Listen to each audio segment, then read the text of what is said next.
어제 저녁에는 시편 23편 말씀을 통해서 주님만 따르라 라는 제목으로 주님의 음성에 귀를 기울여 보았습니다.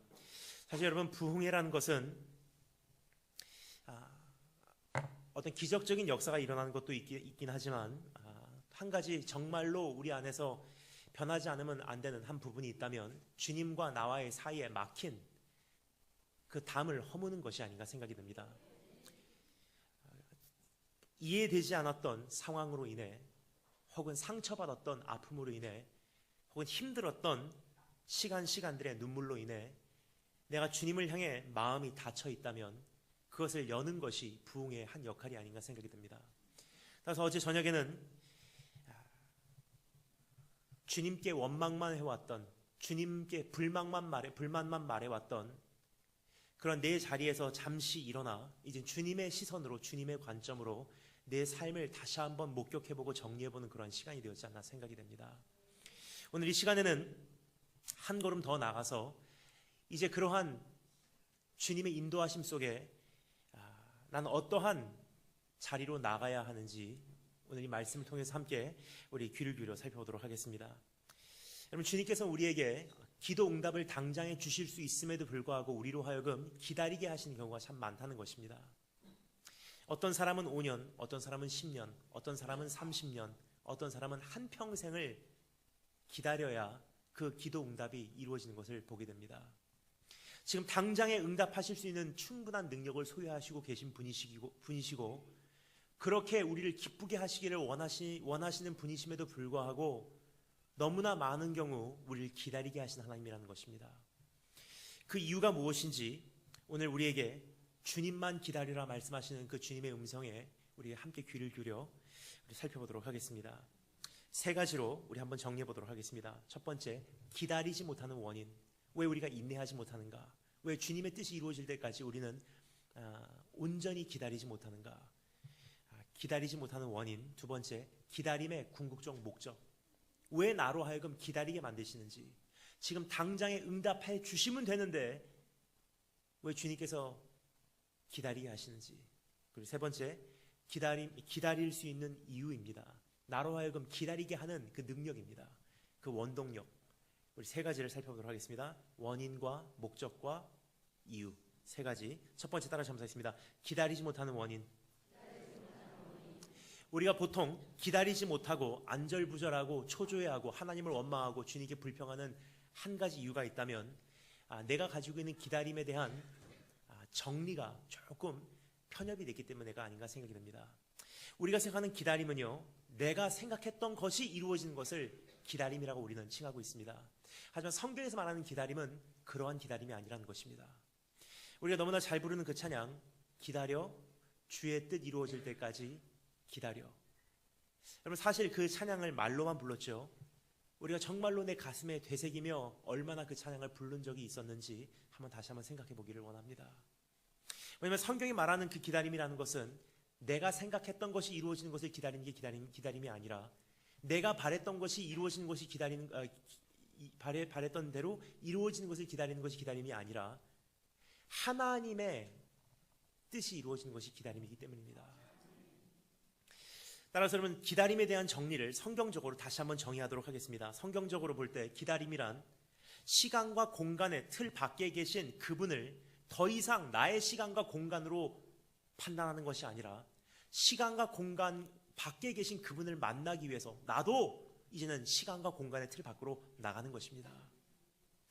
왜냐하면 내 안에는 어떠한 시간과 공간에 대한 개념과 기준과 바람이 있기 때문입니다. 예를 들어서 이만하면 응답이 일어날 만도 한데, 뭐죠? 시간적인 기준이 존재한다는 거예요. 여기까지 하면 이렇게 응답이 이루어져야 될 텐데, 뭐죠? 형태적인 바람이 내 안에 존재한다는 뜻입니다. 하지만 우리 하나님은요, 내가 만들어 놓은 어떤 시간적인 개념과 어떤 형태적인 개념과 공간적인 개념 밖에 계신 분이시지 그 안에 우리가 감금하실 수 없는 분이라고 성경은 이야기하고 있습니다. 내가 생각했던 그 시간대에 내가 생각했던 형태의 응답이 이루어지지 않을 때 우리는 기다림의 능력을 상실하고 맙니다. 하지만 만약에 기다림의 시간적인 개념이 없어지고 형태적인 바람이 없어진다면 우리는 주님만 바라보며 언제까지도 기다리게 될 줄 믿습니다. 여러분, 저는 중학교 1학년 때 예수님을 뜨겁게 만났습니다. 어제 저녁에 짧게 말씀을 드렸지만 저는 중학교 1학년 때 예수님을 뜨겁게 만났습니다. 모태신앙 4대째 가정에서 태어나서 어렸을 때부터 교회는 다녔지만 제가 개인적으로 예수님을 인격적으로 만난 것은 중학교 1학년 때 사건이었습니다. 필리핀에 가서 약 40일 동안 어느 선교사님을 쫓아서 비전 트립을 하고 있었던 그러한 여정 가운데 있었습니다. 그러던 가운데 한 30일쯤 지났을 때 저는 무서운 열병에 걸리고 말았고, 그 열병을 통해서 저는 주님을 만날 수 있는 기회가 주어졌습니다. 처음에 주님을 만났을 때 얼마나 뜨겁게 만났는지 지금까지 이렇게 생생히 기억이 납니다. 필리핀의 그 조그만 골방에서 처음으로 주님께서 나를 사랑하신다는 사실이 깨달아졌을 때 중학교 1학년밖에 되지 않은 제가요, 비명을 지르면서 땅바닥에 뒹굴면서 3시간, 4시간을 울었던 기억이 납니다. 그렇게 주님을 뜨겁게 만나고 방학을 마치고 일본으로 돌아와서 제가 살던 일본에서 중학교 2학년 생활을 시작하며 제가 하나님께 이러한 약속을 했습니다. 내가 어떻게 주님을 섬겨야 될까 많이 고민하던 가운데 제가 주님을 섬길 수 있는 한 가지 방법이 있더라고요. 일본에서 노방전도를 하는 것입니다. 일본 사람들 1억 3천만 정도의 인구가 있죠. 근데 거의 90%의 인구가요, 단 한 번도 예수 그리스도란 이름을 들어보지도 못한 채 한평생을 살다가 죽는다는 사실입니다. 심지어는 크리스마스도 산타크로스의 생일인 줄 알고 있는 일본 사람들이 태반이라는 것입니다. 그래서 적어도 중학교 2학년밖에 되지 않은 제가 할 수 있는 것이 무엇이 있을까 생각을 하다가 한 가지를 발견하게 되었습니다. 그것은 비록 내가 설교는 잘 못해도, 비록 내가 전도는 잘 못해도 중학교 2학년밖에 되지 않은 나도 할 수 있는 것이 한 가지이겠구나. 갈급한 마음으로 성경책을 가지고 일본 노방 한 복판으로 여동생과 함께 나가게 되었습니다. 제가 살던 곳이 일본의 후쿠오카라는 곳입니다. 도쿄, 오사카, 후쿠오카, 일본의 3대 도시 중 하나죠. 후쿠오카의 가장 중심가 덴진이라는 곳이 있습니다. 서울로 말하면 명동, 강남 같은 곳이에요. 얼마나 번잡한지 토요일날 저녁 7시 최고 하이라이트 피크 아워, 길거리 지나다니는 사람들만 해도 수천 명이고요, 자동차만 해도 수백 대예요. 거기에 토요일날 저녁 7시에 가장 중심가, 가장 중심대로에 성경책을 들고 서게 되었습니다. 그러니까 중학교 2학년밖에 되지 않은 저에게 사람들이 아무도 관심을 기울이지 않더라고요. 어떻게 하면 이분들의 마음을 사로잡을 수 있을까 고민을 하다가 강단으로 올라가야 되겠다는 생각을 하게 되었습니다. 그러니까 여러분, 무슨 신의 한 복판에 설교하는 강단이 있겠습니까? 하나님께서 저에게 주시는 어떠한 마음이 있었습니다. 강단을 발견하게 되었습니다. 그 도로 바로 옆에 있는 신호등이 있더라고요. 그 도로와 인도를 나누어 놓는 중간에 있는 그 펜스, 울타리가 있고요. 그 울타리로 올라가니까 신호등이 있어서 신호등에 매달려서 그때부터 성경책을 들고서 외치기 시작했어요. 제가 처음으로 했던 설교입니다. 설마 많은 시간이 지난 후에 이러한 강단에서 목사로 설교를 할 날이 올 거라고 꿈에도 생각하지 못했습니다. 그때는 그냥 갈급한 마음으로, 안타까운 마음으로 성경책을 들고서 일본 한 복판에 서서 외치기 시작했습니다.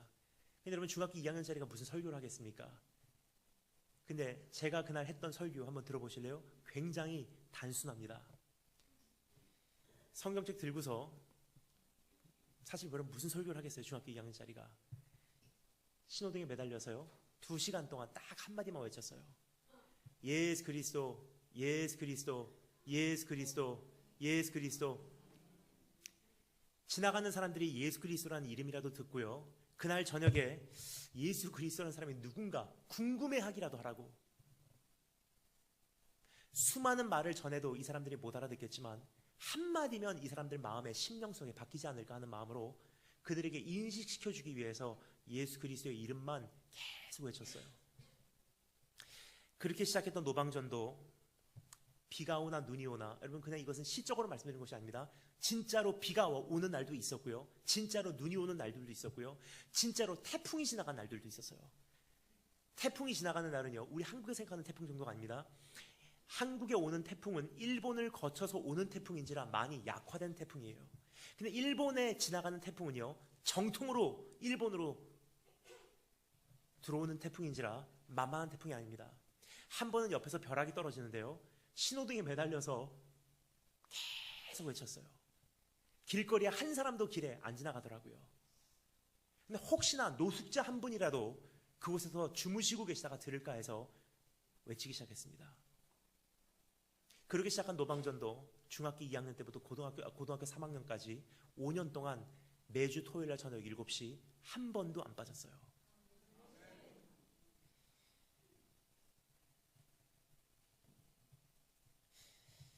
자, 그런데 여러분, 고등학교 3학년까지 졸업을 하면서요, 저는 이제 미국으로 떠나게 되었습니다. 근데 미국으로 떠나면서 좀 마음이 아프더라고요. 지난 5년 동안 지켜온 이 영역인데 이제 내가 할 수 없이 떠나야 될 날이 온 것입니다. 근데 제 여동생하고 제가요, 5년간 함께 지켜온 그 땅, 여동생이 말합니다. 오빠, 그럼 내가 할게. 계속 할게. 제가 그 당시 중학교 2학년, 여동생이 초등학교 4학년이었어요. 저는 위에서 설교하면요, 여동생은 밑에서 전도지 뿌렸어요. 제가 고등학교 3학년 졸업할 무렵 여동생 중학교 3학년. 저는 졸업하고 미국으로 떠나지만 여동생이 지속적으로 그 일을 한다고 합니다.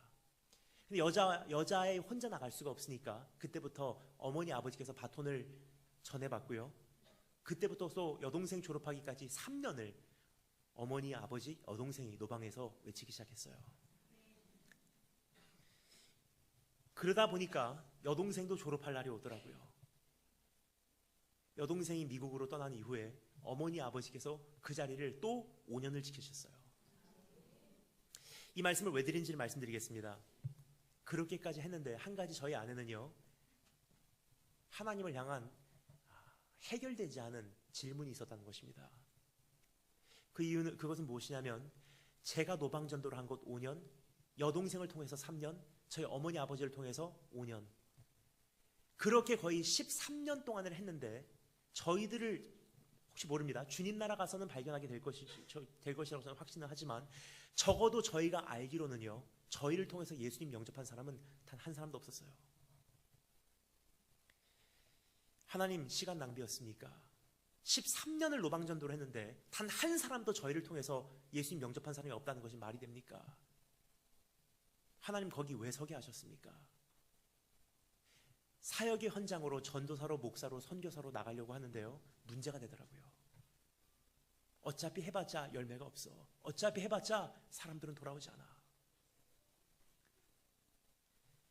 하지만 여러분, 많은 시간이 지나서 그 답이 발견이 되었어요. 한 5년 동안 제가 일본에서 노방전도를 하는 사이에 딱 중간에 한 2, 3년 정도는요, 지나가는 사람들이 보고서 일본 교회 청년들이 합류를 하게 됩니다. 그때 7명이 저희와 같이 노방에서 외쳤어요. 근데 7명이요 다 이름 모를 청년들이에요. 한 분은 회사원이시고, 한 분은 고등학교 3학년 형님이시고, 한 분은 우체국 아저씨시고, 그냥 정말 이름 모를 사람들이 저와 여동생과 함께 합류해서 노방에서 외쳤어요. 결국은 한 사람 한 사람씩 사회로, 직장 이전으로 또 결혼하시고 떠나가시더라고요.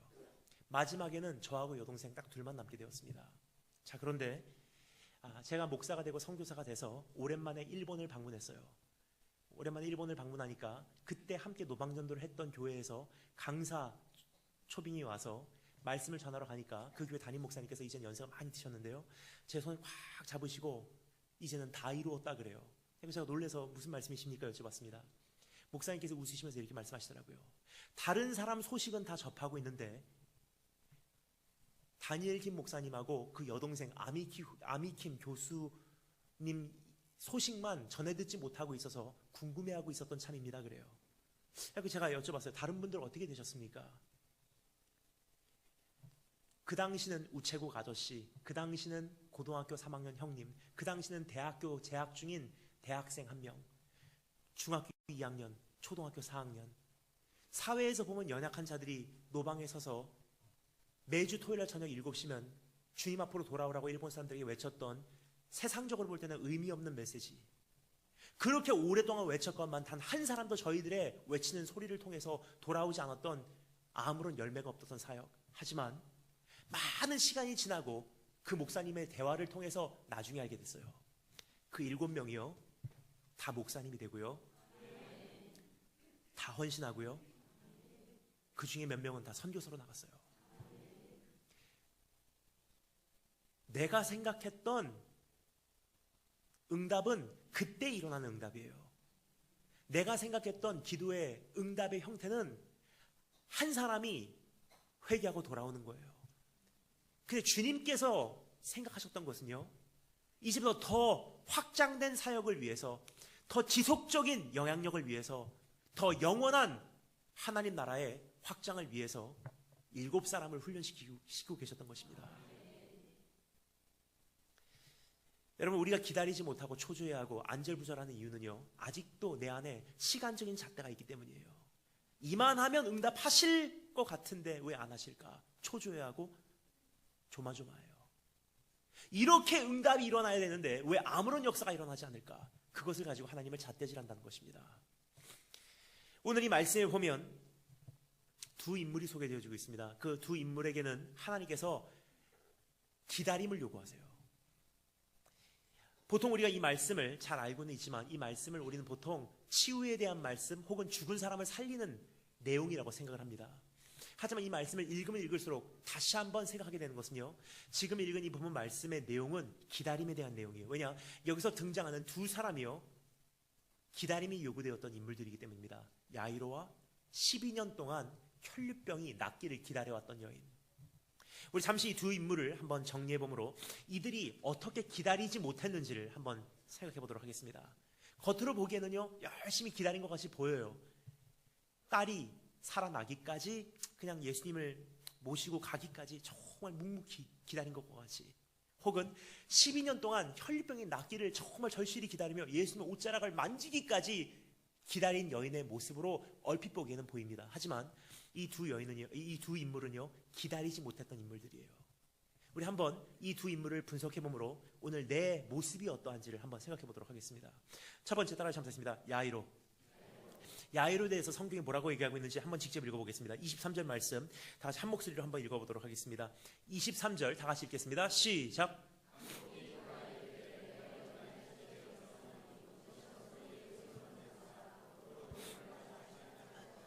아멘. 야이로라는 사람이 어떠한 사람이라고 성경은 소개하고 있죠? 회당장 중에 한 사람이래요. 근데 이 회당장 중에 한 사람인 야이로가요, 딸이 아프게 된 거예요. 죽을 병에 걸린 것입니다. 딸의 병이 낫기를 위해서 예수님을 찾아오게 됩니다. 예수님께 찾아와서요, 어떻게 부탁했다고 성경은 기록하고 있습니까? 간곡히 구하여라고 되어 있습니다. 여기서 말하는 간곡히 구한다는 것은 우리가 생각하는 earnestly, 정말 간절히 구했다는 뜻이 아니에요. 여기서 말하는 간곡히 구한다는 것은요, urgently, 긴급함을 가지고 주님께 매달렸다는 뜻이에요. 아멘이라고 하시면 조금 곤란합니다. 왠지 설명을 드릴게요.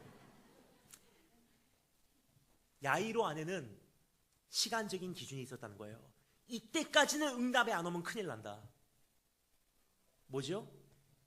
예수님께서 내 딸이 죽기까지는 가셔서 응답하셔야 되는데, 주님께서 응하시고 우리 집으로 가는 사이에 내 딸이 위독해지면 어떻게 할까? 주님께 매달리는 사이에 내 딸이 죽어버리면 어떻게 할까?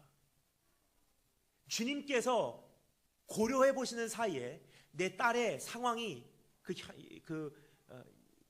현상이 고칠 수 있는 상황에서 더 이상 손을 못 대는 상황으로 넘어가 버리면 어떻게 할까? 그래서 그 긴급함을 가지고 주님께 와서 간곡히 부탁하였다고 성경 기록하고 있습니다. 여러분, 저도 그러한 긴급함을 경험한 적이 있습니다. 저를 키워주신 외할머니께서 뇌 종양과 3개월을 투병하시며 병원에서 계셨던 그 3개월 동안 저는 그 간곡히 하나님께 구하였다는 것이 무엇인지를 경험할 수 있는 기회가 아니었나 생각이 듭니다. 밤에 잠을 못 자요. 자고 있으면요, 벌떡벌떡 일어나요. 내가 자는 사이에 할머니 돌아가시면 어떻게 할까? 내가 기도하는 사이에 할머니의 상황이 더 악화되면 어떻게 할까? 내가 학교 간 사이에 무슨 일이 일어나면 어떻게 할까? 그 3개월 동안 집중이 안 되더라고요. 뭐냐? 시간적인 기준이 존재하고 있었기 때문에 여기까지 가면 하나님께서 손 못 쓰실 거야. 그 한계를 넘어버리면 하나님께서도 더 이상 개입할 수가 없어. 따라서 초조하게 되고요, 안절부절하게 되고요, 주님의 때를 기다리지 못하게 된다는 것입니다. 그런데 여러분, 야이로라는 사람을 가만히 보면요, 어떠한 사람이었는지 조금 이해가 돼요. 아마 저하고 성격이 비슷한 사람이었나 저는 생각이 됩니다. 야이로에 대해서 성경이 뭐라고 소개하고 있죠? 회당장 중 한 사람이래요.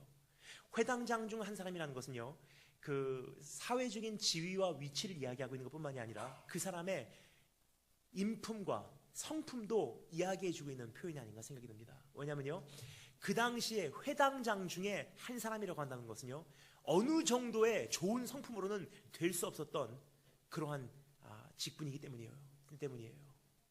굉장히 훌륭한 인격의 소유자, 굉장히 훌륭한 성품의 소유자예요. 따라서 이 야이로가요, 예수님께 화를 내는 장면이 여긴 기록되어 있지 않습니다. 근데 사실 야이로를 가만히 생각해보면요, 화를 내도 이상하지 않았던 사람이에요. 왠지 상상해 가십니까? 우리가 음식점만 가도요, 줄 서갖고 주문하려고 하는데 앞에 사람이 새치기 하면 어떻게 하죠? 화가 나요. 근데 야이로는요, 그러한 상황을 경험했음에도 불구하고 화를 냈다는 기록이 없습니다. 그만큼 인격이 좋았던 사람이에요. 야이로가 주님을 모시고요, 주님께서 그래, 네 딸을 가서 고쳐주마. 야이로의 집으로 행하고 계신데 갑자기 어느 사람이 새치기를 해요. 누구죠? 12년 동안 혈류병을 가지고 씨름했던 여인이 새치기를 합니다. 그리고 주님께서 어떻게 하십니까? 그 혈류병 여인과 대화를 하세요. 언제까지요? 야이로의 집에서 사람들이 와서 야이로에게 말합니다. 딸 죽어버렸습니다. 더 이상 선생님을 귀찮게 하지 마소서. 이제 예수님 안 오셔도 됩니다. 딸 죽어버렸으니까 그냥 빨리 돌아가서 딸 장례나 치릅시다. 음식점 가서요, 음식 주문하는데 누가 새치기만 해도 화가 나는데 야이로는요, 딸의 생명이 걸려져 있었어요. 저 여자만 새치기 안 했더라면 예수님께서 시간 내에 우리 집으로 갈 수 있었던 거예요. 저 여자만 새치기 안 했더라면 내 딸이 죽기 전에 예수님께서 가셔서 내 딸의 병을 고치셨을 것이 분명합니다. 그럼 여러분 같으면 어떻게 하시겠습니까? 저 같으면요, 아마 그 여자의 멱살을 잡고요, 너 때문에 죽었어. 그리고 예수님께도 행패를 부렸을 것입니다. 당신 생각이 있냐고. 내가 먼저 줄 섰는데 왜 저 여자 병 먼저 고치니라고 내 딸 죽어버리지 않냐고. 근데 그러한 기록이 성경에는 없습니다. 왜요? 야이로는 화를 안 냈대요. 위대한 인격의 소유자예요. 사람들이 와서 말합니다. 딸 죽어버렸습니다. 선생을 더 이상 귀찮게 하지 마소서. 근데 여러분, 야이로가 뭐라 그러죠? 괜찮습니다. 오지 마세요. 무슨 뜻이냐면요, 예의를 다 갖춘 사람이에요. 위대한 성품의 소유자예요. 위대한 인격을 가지고 있는 사람입니다. 하지만 internalizer, 속으로 다 썩히는 사람이에요. 저 같은 사람입니다. 저는 한국에서 10년, 일본에서 10년, 미국에서 10년. 제 안에는요, 한국 사람도 있고 일본 사람도 있고 미국 사람도 있어요. 그래서 시간이 지나면 지날수록 제 자신도 깜짝 놀라는 한 가지가 있습니다. 생각보다 일본 사람의 성격이 제 안에 참 많더라고요. 여기까지 말씀드리면 어떤 분들의 표정이 벌써 이미 무섭습니다. 에이, 쪽발이. 그래서 제가 오늘, 여러분 이거 인터넷에 안 올라가죠? 제가 그래서 오늘 여기서 조용히만 여러분께 말씀을 드릴게요. 독도는 우리 땅입니다. 저는 한국 사람이에요. 그런데 하나님께서 오늘의 사역을 위해서 일본에서 키우신 이유가 있다고, 사역을 하면 할수록 더 절실히 저는 경험을 하고 있습니다. 근데 그러한 일본에서 크는 과정 가운데 한 가지 경험한 것이 있다면요, 한 가지 제 안에 흡수된 것이 있다면요, 일본 사람의 생각하는 방법과 일본 사람의 인격과 일본 사람의 어떠한 성격이에요. 저도 모르는 사이에 굉장히 많은 부분이 제 안에 일본 사람으로 형성이 되어 있더라고요. 여러 가지 모습들이 있지만 시간 관계상 다 말씀을 드리지 않고요, 한 가지는 말씀드리겠습니다. 어떠한 부분이 일본 사람하고 거의 비슷한가? 속과 겉이 달라요. 해야 될 일 다 하고요, 시간 약속시키고요, 해야 될 임무 완수하고요, 정말 할 수 있는 건 한다고 하고 못하는 건 못한다고 말씀드려요. 지킬 수 있는 약속만 약속합니다. 그리고 금방 마음을 열고요. 형, 누나, 오빠, 동생 하지 않아요. 직분으로 불러드리고요. 100% 예의 지키고 매너 지켜요. 그래서 모든 관계가요. 깊진 않아도 10년, 20년, 30년 지기예요. 자, 그런데요. 한 번 마음에 이건 아니다 하잖아요. 얼굴에는 안 나타내요. 하지만 마음으로 묶어버려요. 여기까지가 저 사람과의 교제구나. 딱 그 선 유지하고 상처를 주지도 않고 받지도 않아요. 딱 그 선 유지하고 어차피 이 사람 말고도 주님 나라 확장 위해선 다른 사람들하고 일할 수 있는지라 그 사람들한테 집중하는 것이 제 안에 형성된 일본 사람의 모습이에요. 제 약점을 너무나 많이 말씀을 드렸나요? 야이로가 바로 그러한 사람이 아니었나 저는 생각이 됩니다. 다 속으로 삼키는 사람. 예의 지키고요. 주님께 함부로 행하지 않아요. 그 여자 멱살 안 잡아요. 혈기도 안 부리고요. 행패도 부리는 사람이 아니에요. 하지만 속으로는 다 삼켜요. 속으로는 냉정합니다. 속으로는 마음을 묻고요. 결심을 해요. 예수님 안 오셔도 됩니다. 내 딸 죽었다고 합니다. 귀찮게 해드려서 죄송합니다. 2번 다시 부르나봐라. 야이로. 우리 안에도 그런 야이로의 모습이 사실은 다 있다고 저는 생각을 합니다. 예배 드리고요. 찬양 드리고요. 그럴듯한 기도하고요. 헌금 생활 그대로 하고요. 헌신하고요. 교회를 섬긴다고 몸부림을 쳐요. 그런데요. 이상하게 시간이 지나면 지날수록 내 마음은 냉랭해지고 주님의 사랑이 식어가고 처음 사랑이 소멸돼가요. 그 원인이 무엇일까요? 10년 전에 그때 산산조각나는 우리 가정을 주님께서 지켜주시지 않았습니까? 그때 병상에 계실 때 우리 아빠 위해서 거기까지 금식하고 기도했더만 왜 하나님 그거 응답 안 해주셨습니까? 하나님 그때 내 진로 위해서 거기까지 내가 헌신하고 그만큼 내가 주님 앞에 기도했던 것이 내 평생에 없었건만 왜 그 한 번의 기도를 주님 응답 안 해주셨습니까? 속으로 묶어버렸어요. 비록 지금 예배는 드리고요. 고백은 하고요. 찬양은 드리고요. 아무렇지도 않게 다른 사람이 적어도 겉으로 보기에는 위대한 신앙생활을 하는 것 같으나 내 속은 냉랭하게 하나님을 향한 어떤 해결받지 못한 상처로 똘똘 뭉쳐있다는 거예요. 이 자체가 해결되지 않는 한 참된 부흥은 오지 않습니다, 여러분. 두 번째 인물입니다. 따라서 보겠습니다. 혈류병 여인. 야이로 기다리는 것 같은데 사실은 기다린 사람이 아니에요. 두 번째 혈류병 여인도 마찬가지가 아닌가 생각이 됩니다. 혈류병 여인에 대해서 성경이 뭐라고 소개하고 있는지 직접 읽어보도록 하겠습니다. 25절 26절 말씀 다 같이 읽겠습니다. 25, 26 시작.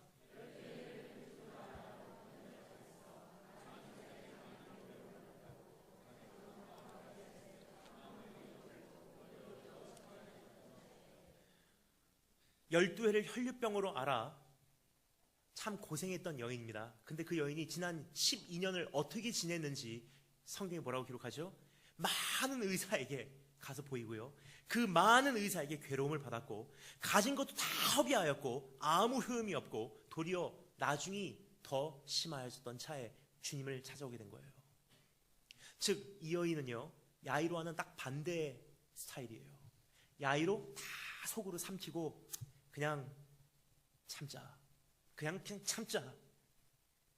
혈류병 여인 이것도 해보고 저것도 해보고 수단과 방법을 다 가리지 않고 사람들에게 비굴하게 여겨지던 사람들에게 수치를 당하던 그건 둘째 문제예요.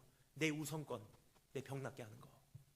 이 방법도 동원해보고 저 방법도 동원해보고 이것을 통해서 한번 내 문제 해결해 보려고 하고 저것을 통해서 내 문제 해결해 보려고 하고 하지만 어떻게 됩니까?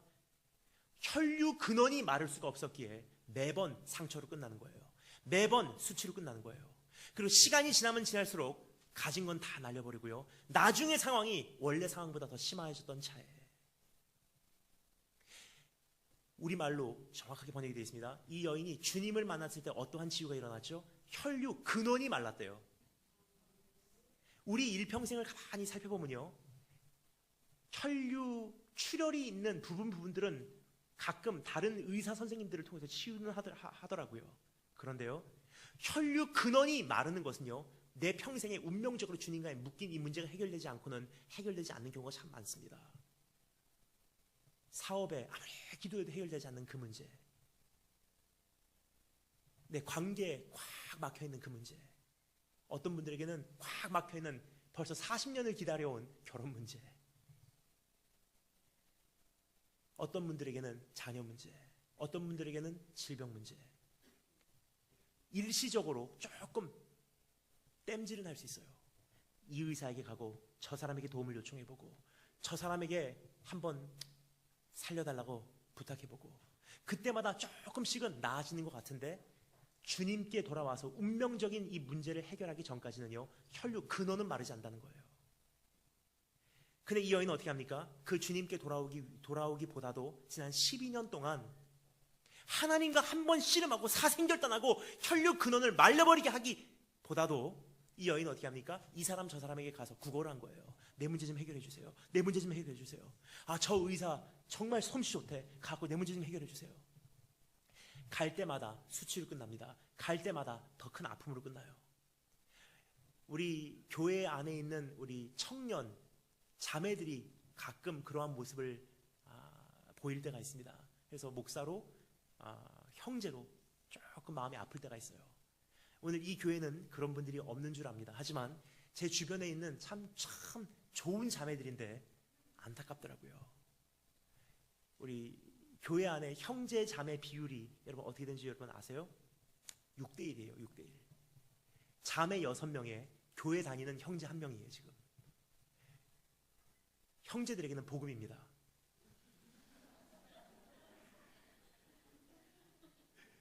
자매 6명에 형제 1명이에요. 지금 비율이. 그만큼 대한민국 사회에서 믿음을 가지고 있는 정말 하나님 앞에 온전히 순결하게 내 마음을 지켜낸 형제들이 드물다는 거예요. 그러니까 교회 안에서 결혼 상대를 찾을 수가 없으니까 이만하면 됐지. 이 사람에게 소개팅 받고 저 사람에게 소개팅 받고 저 사람 저 남자 괜찮을 거야. 나가보고 이만하면 내가 바꿀 수 있어. 이 정도 되면 내가 전도하면 돼.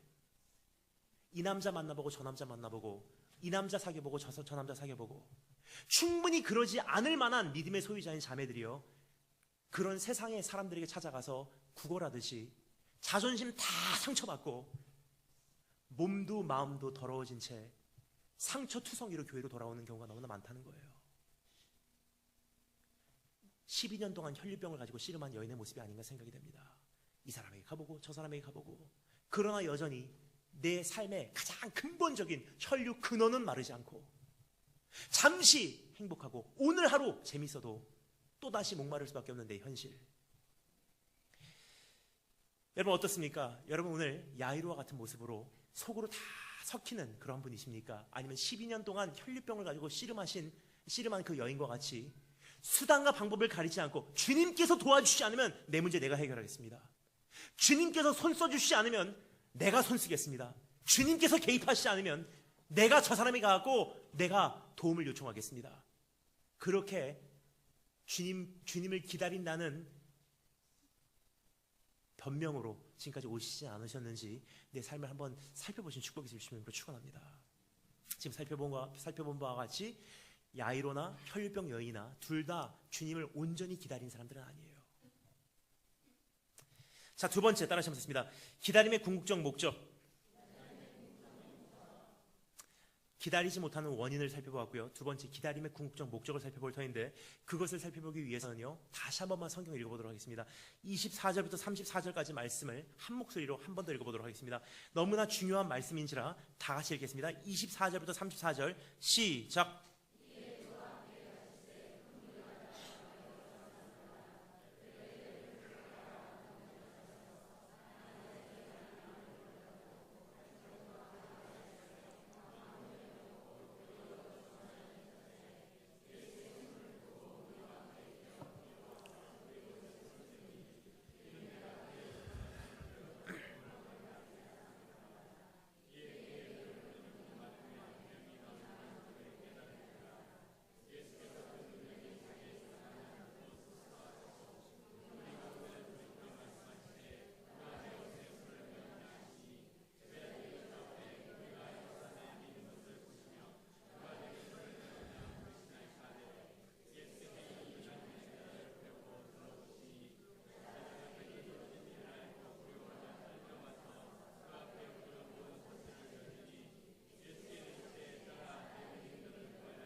아멘.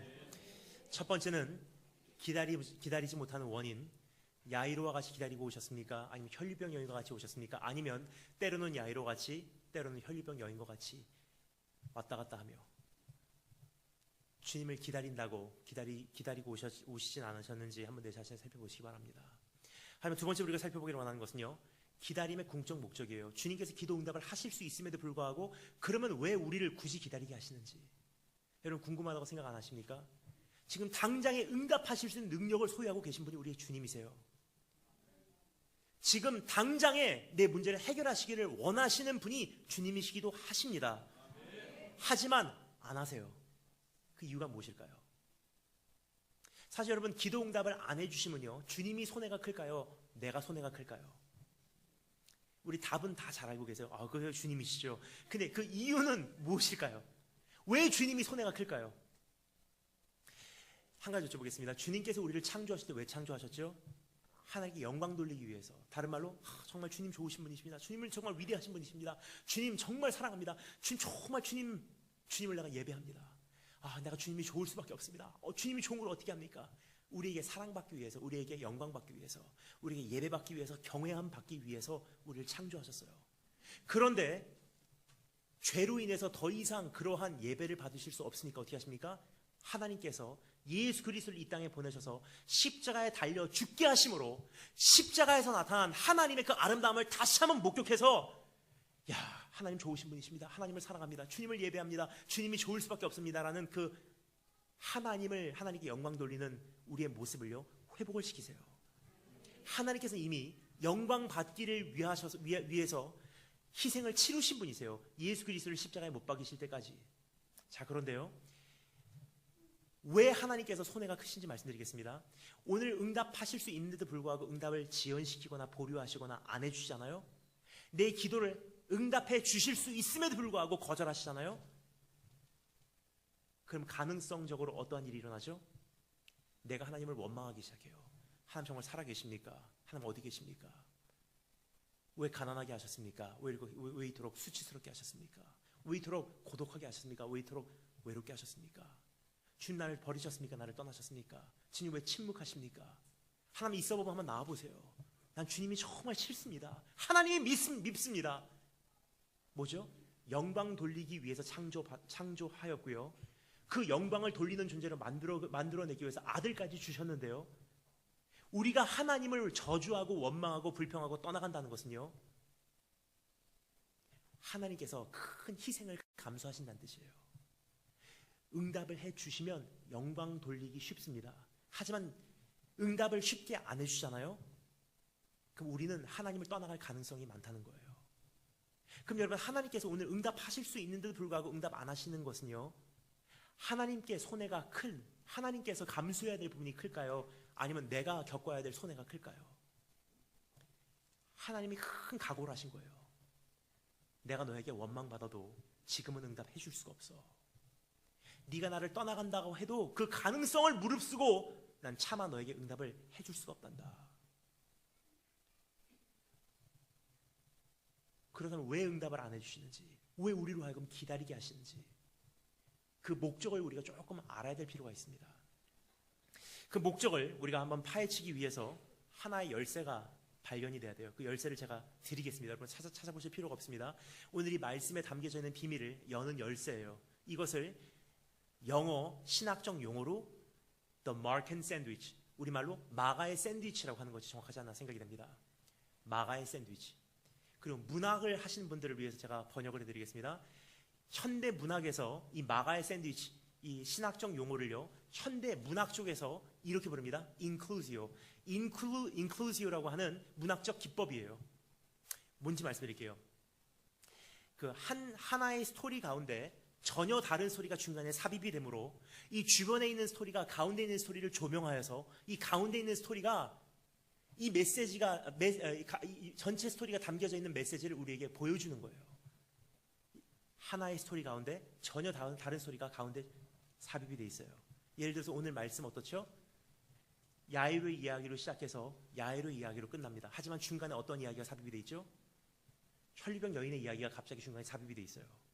따라서 주변에 있는 이야기가 가운데 있는 이 혈병 여인의 이야기를 조명함으로 이 전체 이야기의 가장 중요한 주제가 여기서 우리에게 폭로가 되고 있습니다. 이러한 문학적 기법을요, 마가는 자주 사용해요. 마가복음에서. 그래서 이것을 마가의 샌드위치라고 합니다. 하나의 예를 들겠습니다. 여러분, 예수님께서 성전에 들어가시면서 그 무화과 나무를 저주하신 거 여러분 기억하십니까? 성전에 들어가시는데요, 저기 무화과 나무 하나가 서 있습니다. 근데 너무 시장하시니까 무화과 나무 열매를 따먹으러 가세요. 가만히 보니까 그 나무의 열매가 없었어요. 주님께서 그 나무를 저주를 하십니다. 이 외식하는 나무여, 네가 두 번 다시 열매를 맺지 못하리라 하시고 성전으로 들어가세요. 성전에 들어가서 어떻게 하십니까? 성전 안에서 사고 팔고 돈 바꾸는 사람들의 상을 다 뒤집어 엎으시고요, 성전을 정화시키세요. 그리고 주님께서 선포하십니다. 내 집은 만민이 기도하는 집이라. 그리고 나오면서 또 무화과 나무 이야기예요. 제자들이 그 무화과 나무를 보니 어떻게 되죠? 시들어 죽어 있어요. 무화과 나무 이야기로 시작해서 무화과 나무 이야기로 끝납니다.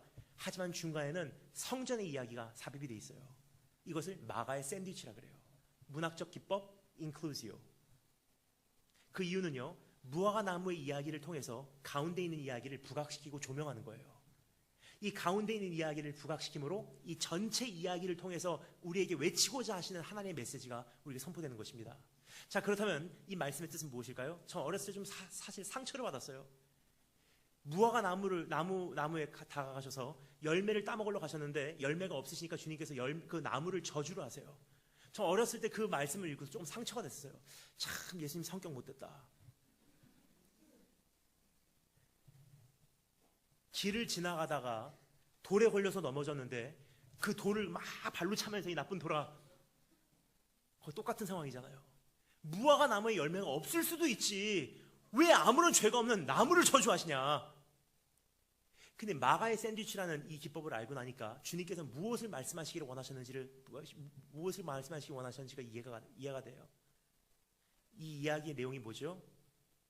무화과 나무, 멀리서 보기에는 사람들을 끌어들일 수 있는 정도의 외형적인 모습이 있었다는 거예요. 생명력이 있을 것 같고, 가면은 많은 사람들을 양육해 줄 만한 그러한 열매가 있을 것 같고, 아름답게 보이고, 그 안엔 새들이 깃들이고, 수많은 사람들의 그 배고픔을 채워줄 수 있고, 그러한 아름다운 훌륭한 생명력 있는 열매가 가득한 나무로 보입니다. 하지만 가까이 가서 가만히 보니까요, 속에는 썩어 있고요, 아무런 열매가 없고요, 겉으로 보이는 그 모습과 속에 있는 내부적인 모습은 다르다는 거예요. 즉 외식하는 나무예요. 생명력도 없고 열매도 없고 가식적인 나무. 주님께서 성전에 들어가셔서 어떻게 하십니까? 성전을 정화시키시면서 하셨던 말씀, 이 독사의 자식들아, 너희가 왜 하나님의 성전을 이 도둑 강도의 소굴을 만들었냐. 무슨 뜻이냐면요, 성전이 바로 그 무화과 나무의 모습과 똑같다는 거예요. 외식하는 성전. 겉으로 보기에는 화려하고, 겉으로 보기에는 열매가 있을 것 같고, 겉으로 보기에는 생명력이 있을 것 같고, 겉으로 보기에는 많은 사람들을 먹여 살릴 수 있는 정도의 영적 풍성함이 있는 것 같은데, 가만히 들어가서 보니까 독사의 소굴이에요.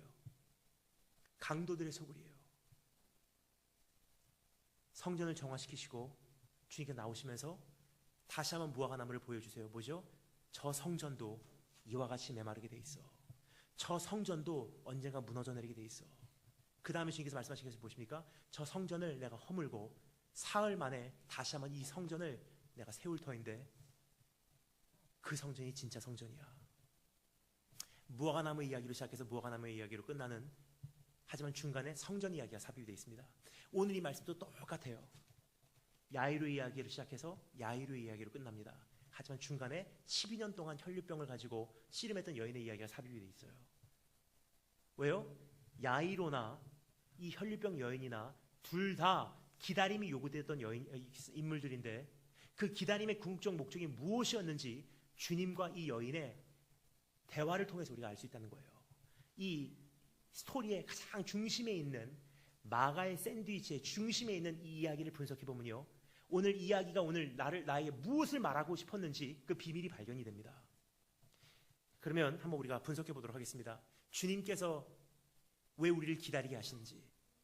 그 여인이 이제 주님을 찾아옵니다. 아마 지푸라기라도 찾고 싶은 마음으로 주님을 찾은 거라고 생각을 합니다. 그러니까 주님께서는 이미 급히 야이로를 쫓아서 야이로의 집으로 향하고 계셨어요. 주님, 제발 좀 내 딸 좀 와서 고쳐주세요. 그래, 가서 내가 네 딸을 고쳐주마. 막 야이로의 집으로 이동하고 계셨습니다. 성경이 말합니다. 수많은 무리들이 주님을 쫓았대요. 예루살렘 그 조그만 거리를요, 수많은 사람들 사이에서 이쪽으로 치이고 저쪽으로 치이며 야이로의 집으로 행하고 계셨어요. 근데 갑자기 어느 여인이 와서요, 예수님의 옷자락을 몰래 만지고 도망가려고 하는 거예요. 근데 성경이 말합니다. 예수님의 몸에서 능력이 나간 것을 예수님께서 자신께서 느끼셨대요. 그래서 그 여인을 찾으십니다. 누가 나를 만졌느냐. 여러분, 이게 뭐하고 똑같냐면요, 한번 저하고 상상해 주시면 감사하겠습니다. 대한민국의 최악의 역, 영등포역, 신도림역, 구로역, 서울역, 수도권 서울 메트로 1호선, 2호선 출퇴근 시간, 여러분 어떤 줄 아시죠? 꽉 차요. 여러분, 이것은 아침에 출퇴근 시간에 전철을 탄다는 개념이 아니에요. 전철에 박힌다는 개념이에요. 탁 문이 열리자마자 팍 박히면 이 상태로 그냥 끝까지 가는 거예요.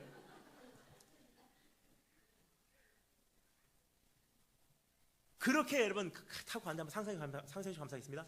아침 출퇴근 시간에 신도림역에서 혹은 구로역에서 1호선을 타고 막 움직이고 있는데 갑자기 제가 그렇게 많은 사람들 속에서 이렇게 말하면 여러분 어떻게 생각하시겠습니까? 누가 나를 만졌느냐? 그러면 사람들은 당연히 이 사람 정신이 이상한 사람 아닌가? 똑같은 거예요. 예수님께서 야이로의 집을 향해서 가고 계신데요, 갑자기 수많은 사람들 가운데 주님께서 말씀하시기 시작합니다. 누가 나를 만졌느냐 그러세요. 제자들이 어이가 없어하며 주님, 이렇게 사람이 많은데 무슨 말씀이십니까? 못 알아들은 거예요. 그럼 주님께서 여기서 말씀하시는 것이 무슨 뜻인지, 누가 나를 만졌느냐라는 것을 관심을 갖고 계신 분이 아니셨어요. 주님께서 정말로 묻고 싶으셨던 그 질문은 바로 이러한 질문입니다. 누가 나를 만졌느냐라는 것은요, 그 사람이 누군지 다 알고 계신 분이세요. 주님께서 이렇게 질문하시고 계신 거예요. Who are you? 너 누구냐? 다른 말로 너 이름이 뭐니? 고대 시대 이스라엘 민족 가운데는요, 상대방에게 이름을 물어보고요, 내 이름을 소개하면요, 그 사람하고는 관계가 맺어지게 되는 거예요. 그 전까지는 타인이에요. 하지만 지금 미국도 그렇습니다. What's your name? I'm Daniel. What's your name? Oh, John. Nice to meet you. 하면은 관계가 형성이 돼요. 예수님께서 그 여인에게 이름을 물어본 이유가 뭐죠? 누가 나를 만졌느냐? 다른 말로 Who are you? 너 이름이 뭐니? What's your name? 왜요? 그 여인이 원했던 것과 주님께서 원하셨던 것에 차이가 있어요. 그 여인이 원했던 건 뭐죠? 와서요, 주님과 관계는 관심도 없어요, 사실. 왜냐, 이미 지난 12년 동안 수도 없이 많은 의사들에게 보였지만 아무런 효험이 없었기에, 소문이 들려와요. 예수라는 사람이 지나간대. 이 사람은 능력자래. 오케이, 마지막 수단이다. 가서 만져보고 효험이 없으면 뭐 그냥 잃을 것도 없고, 무슨 초능력적인 능력이 내 삶 속에 들어와서 내 병을 고치면 그건 너무 좋은 거고, 예수가 누군지 관심도 없어요. 내 자신을 소개하고 싶은 마음도 없어요. 관계를 쌓고 싶은 관심도 없어요. 여러분, 관계를 유지한다는 것은요, 굉장히 에너지 소모가 많이 됩니다. 그래서 여러분, 우리가 보통 원하는 것은요, 서로 이익관계, 관계를 유지한다는 것은 희생이 필요해요. 관계를 유지한다는 것은 투자가 필요해요. 이 여인이 원했던 것은 주님을 통한 어떠한 초자연적인 능력과 병나음을 원했던 거지, 주님과의 관계를 원했던 여자가 아니에요. 만지고 도망가려고 그랬어요. 내 자신에 대해서 알리고 싶은 마음도 없고, 이 사람이 누군지 별로 알고 싶은 마음도 없고, 관계를 굳이 귀찮게 구축하고 싶은 마음도 없고, 같이 시간을 보내며 교제하고 싶은 마음도 없고, 나에게 어떻게 하면 도움을 줄 수 있을까? 우리와 똑같다는 거예요. 주님과 관계를 유지한다는 것은요, 예배를 드려야 되고요, 헌금을 드려야 되고요, 헌신을 해야 되고요, 봉사를 해야 되고요, 내 시간을 투자해야 되고요, 무릎을 꿇어야 되고요, 주님께 매달려야 되고요, 주님의 음성 들어야 되고요. 사실 다 귀찮거든요. 그래서 내가 원하는 것은 옷자락 만지고 도망가는 거예요. 내 사업 회복시켜주세요. 내 병 치유해주세요. 내 진로 해결해주세요. 좋은 대학 보내주세요. 내 가정 문제 해결해주세요. 만지고 도망가는 거예요. 근데 우리 주님은 그것을 허용을 안 하세요. 주님께서 그래서 물어보십니다. 네가 원했던 것은 나를 만지고 도망가는, 나를 이용하는 것이지만 내가 너에게 정말 원하는 것이 뭔지 아니? 너 이름이 뭐니? 묻십니까? 너 누구니? 다른 말로 난 너에 대해서 알고 싶어. 네가 아픈 부분이 어디니? 가장 힘들었던 때가 언제야? 네 가장 외로웠을 때가 언제니? 그동안 많이 힘들었지. 가정에서부터 쫓겨나서, 성읍으로부터 쫓겨나서, 부정하다는 여인으로. 너 이름이 뭐니? 그동안 많이 힘들었지. 일로 와. 함께 교제하자. 함께 우리 대화를 나누자. 예수님께서 원하셨던 것, 그 여인이 원했던 것 전혀 달라요. 그 여인이 원했던 것은 문제 해결, 현실의 변화, 기도응답. 하지만 주님께서 원하셨던 것은요, 그 여인이에요. 나예요, 나. 왜 우리를 기다리게 하십니까? 한 가지 이유가 있어요. 지금 당장의 기도응답을 주실 수 있음에도 불구하고 안 주시는 이유, 기다림의 궁극적 목적, 주님 자신을 우리에게 주시기 위해서. 하지만 여러분, 주님께서 우리에게 지금 당장의 응답 주셨다면요, 우리는 주님 곁에 있을 사람들이 아니에요. 근데 응답을 안 주시기 때문에 처음에는 왜 이렇게까지 기도를 했는데 응답이 안 올까? 너무 궁금하니까 한번 찾아보기라도 해보자.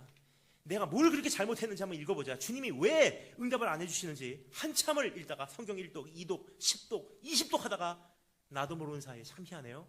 처음에는 옷자락 만지려고 왔다가 성경을 20독 정도 하고 나니까 나도 모르는 사이에 기도 응답이 이루어지지 않아도 주님을 사랑하기 시작해요. 여러분, 오늘 하나님 앞에서 우리가 무엇을 원해서 여기까지 왔는지 다시 한번 내 자신을 살펴보신 축복이 되시면 여러분 축원합니다. 여전히 기도 응답이십니까? 여전히 문제 해결이십니까? 여전히 상황의 변화이십니까? 오늘 주님께 나와 정말 나누시길 원하시는 것은요, 그 정도 차원이 아니에요. 주님 자신을 우리에게 주시길 원하시고, 주님으로 채우시길 원하시고, 나에게 사랑받기를 원하시고, 나를 사랑해 주시기를 원하시는 분이 우리 주님이세요.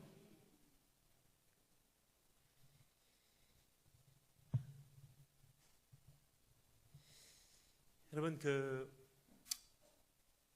저도 처음에 주님을 만났을 때 그렇게 만났던 기억이 납니다. 제가 처음에 주님을 따라간다고 생각을 했을 때는요,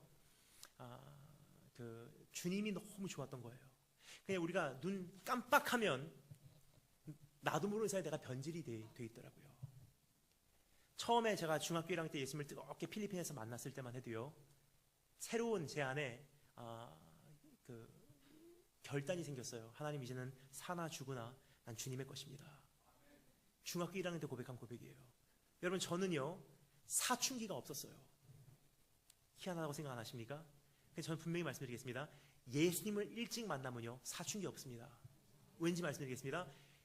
사춘기 때 고민하는 모든 고민과 질문들이요, 예수님 만나면 보고만 해서 단번에 해결이 돼버리기 때문에.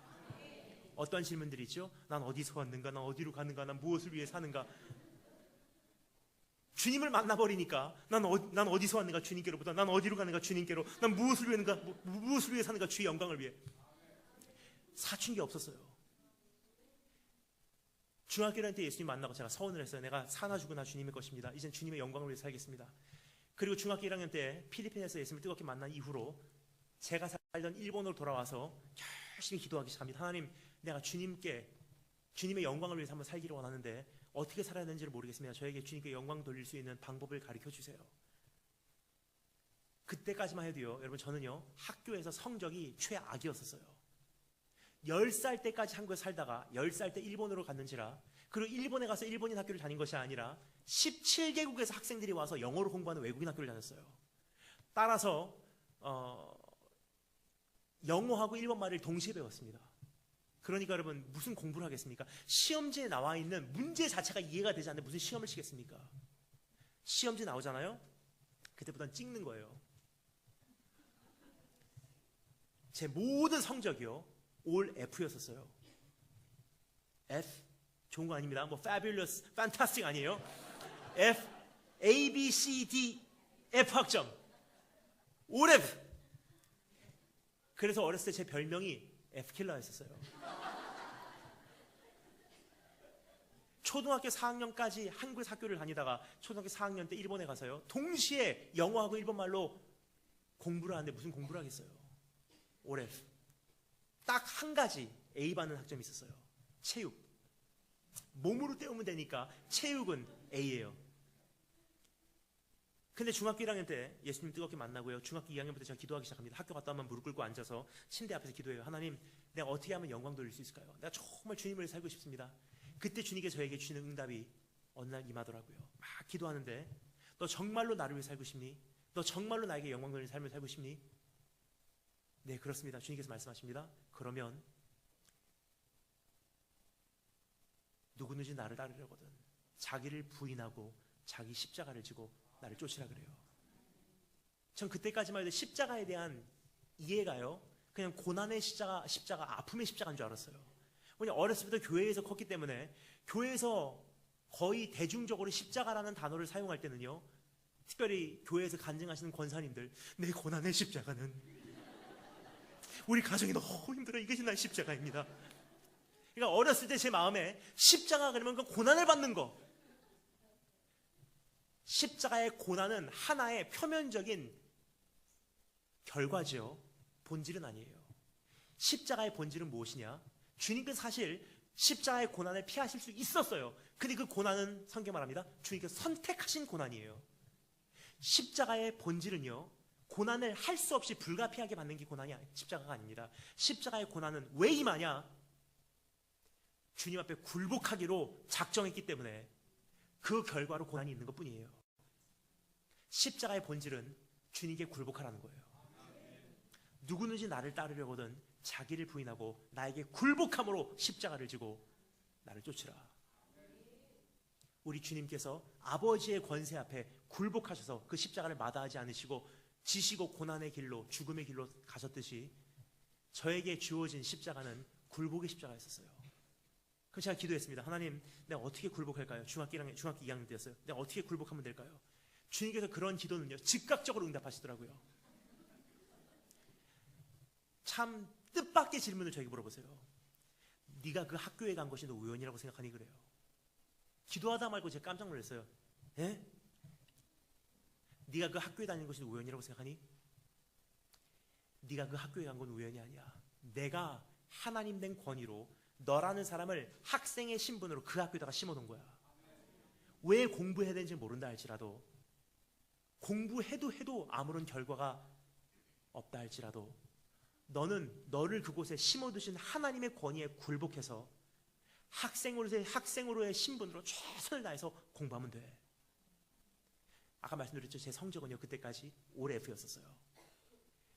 그때 제가 주님 앞에 솔직한 고백을 했습니다. 하나님, 위대한 성적을 거둬서 내가 영광 돌리는 삶을 살겠습니다라는 기도는 안 나오더라고요. 하지만 제가 한 가지 기도는 양심적으로 나오더라고요.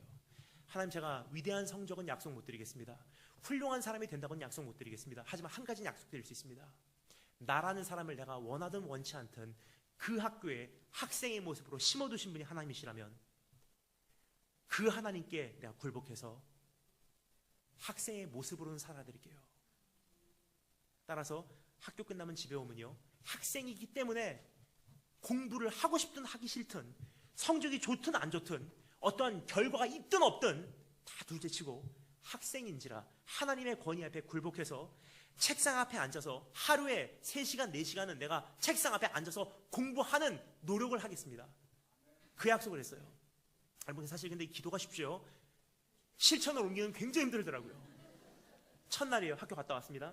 약속이니까 딱 교과서를 펴놓고 앉았어요. 앉았는데 진짜 안 해본 공부예요. 한 15분쯤 지나니까 그때부터 은혜가 임하기 시작해요.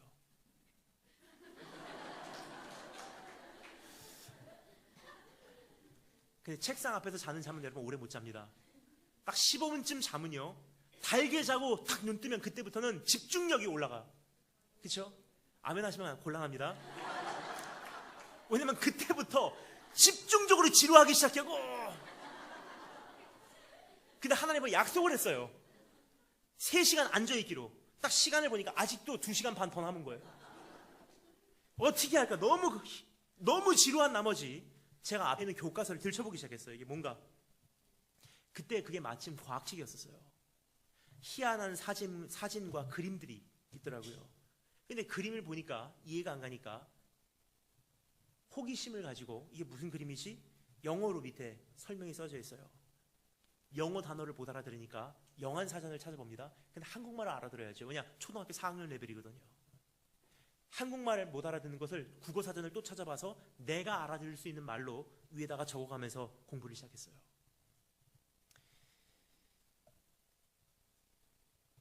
그러기 시작한 공부. 1년을 그렇게 공부를 했는데요. 1년이 딱 마치는 날 제가 반에서 공부를 하고 있는데 제 친구가 저를 부르러 왔어요. 야야야, 가고 밖에 나가서 게시판 좀 봐. 저도 그냥 나가서 봤어요. 왜? 하고 나가서 보니까 전교생의 성적이 게시판에 다 기록이 돼 있더라고요.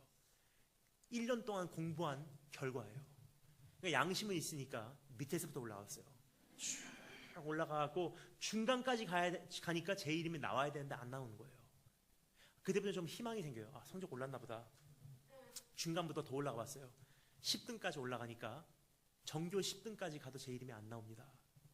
그때부터 사실 낙심이 돼요. 아, 퇴학당했구나. 혹시나 설마 하는 마음에 10등부터 더 올라가 봤어요. 10등, 6등, 3등, 2등, 1등 하니까 전교 1등 다니엘 킴. 우리 하나님께 영광 돌립니다. 자, 그런데요, 사실 여러분 성적은 중요한 게 아니에요. 왜냐면요, 이렇게까지 말씀을 드리면 어떤 분들은 가끔 저에게 오셔서 이렇게 말씀하세요. 사실 저는 요즘에 간증을 거의 지금 딱 4년 만에 하는 거예요. 하나님께 제가 거의 서원을 했어요.